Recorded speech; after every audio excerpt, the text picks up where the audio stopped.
Hello, this is Zafar with PROTech.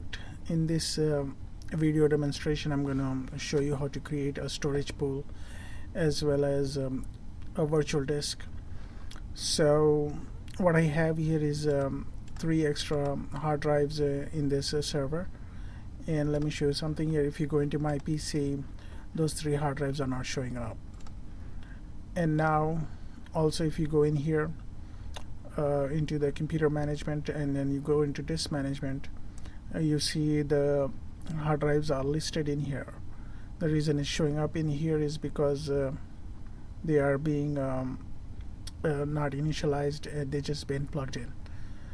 So let's head over here and we see these are the hard drives. So one of them is offline, so let me just bring it online here and just say yes, and I'll just check back here.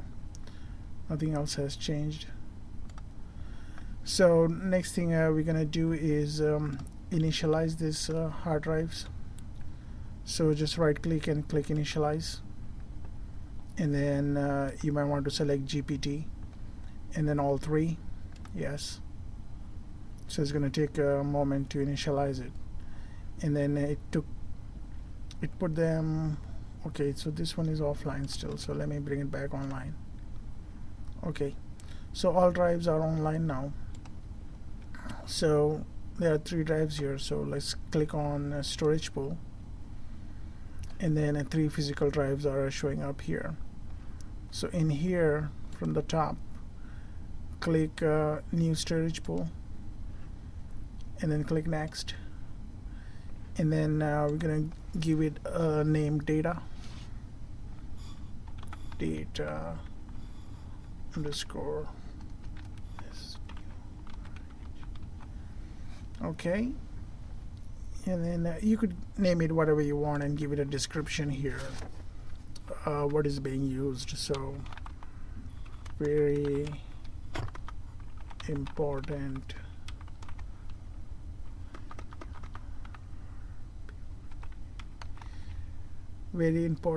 data, and then click next. And then what you could do is you could select all 3 here, but right now I'm going to just select 2, and then I'm going to show you why I selected this 2 here. And then total combined disk space is 1.3 TB. So it's a calculation of both size of the hard drive. So you see 700 GB here and 700 GB here, so it's adding up, and the sum is reserved for the file tables. So let me expand this a little bit more, and this is a hard drive. It's allocating automatically. So click next and then click create. So it's gonna do some checking and then create the storage pool, and then click OK. So if you see here, only 1 physical disk is left, so we're not concerned about that because the other 2 are being used, so you cannot use those 2 anymore. And then it's not gonna show up here either, so it's not gonna show up in my computer. So let's minimize this. And here we so select data storage. When you select data storage, those 2 drives will show up here. Now what I'm going to do is I'm going to create a virtual drive. So from the task, click create new virtual drives, and then click next. And then what are you going to use? I'm going to use the data storage for the virtual drive, and then it's telling me to give it a name. So I'm going to give the name like accounting. Okay, the name accounting, and then you could give the description finance.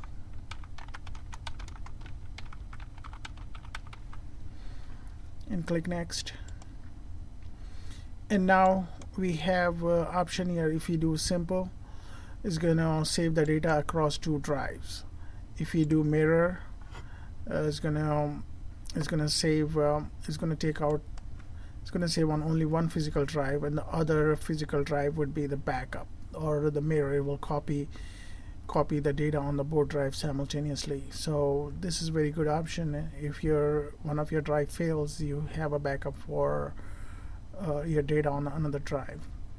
The priority is it spreads out the data on 3 drives. So in an event, if one drive fails, then you have a data on other 2 drives. So this is good only if you think or if the hard drive fails among 3 hard drives, only one hard drive fails, then you should be in good condition. But if 2 hard drive fails here, then you need 7 physical hard drives. So this is very, very important when you configuring this, how you configure this, and make sure you document the process. So in this scenario, I'm going to select mirror and click next.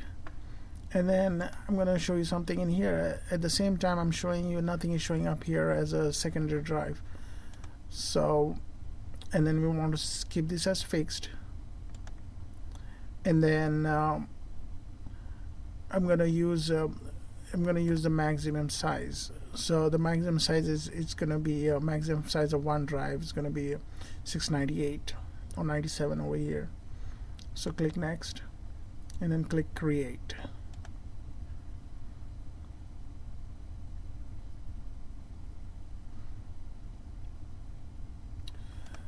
Okay, and then simply click close.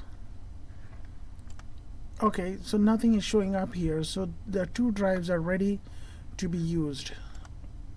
So you see in here 2 drives are okay. All right, let's continue on with this here. So next thing you're gonna have to do is right click here and create volume, and then click next. And it's telling us to create either accounting or volume. So I'm gonna select accounting, and then click next. And then we're gonna use the maximum data or the maximum size available. And then we're gonna assign E drive here, and then click next. And then let's give it a name, accounting.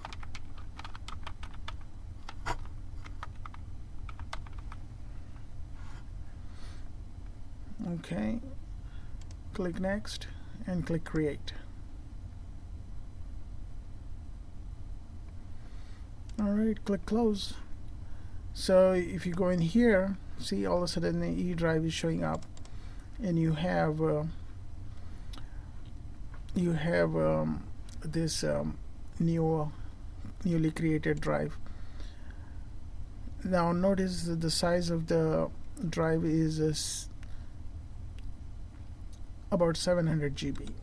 So you go into properties, and you could get all kind of information from here. So I'm going to click cancel, and then you could click create new data in here. So I'm going to say copy.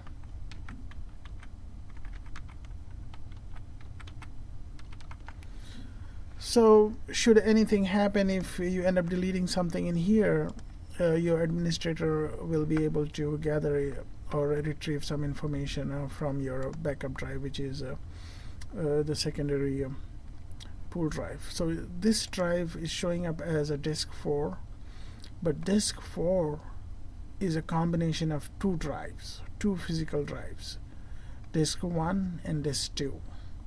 But over here it's showing up only as a disk 4. And also, let me see if you could see more information here. Okay, no, you don't want to do that. So in the event if one of the drive fails, it will automatically get the information from one of the other physical drives and notify you. Thanks for watching this video demonstration. Be sure to subscribe to my channel. Thank you.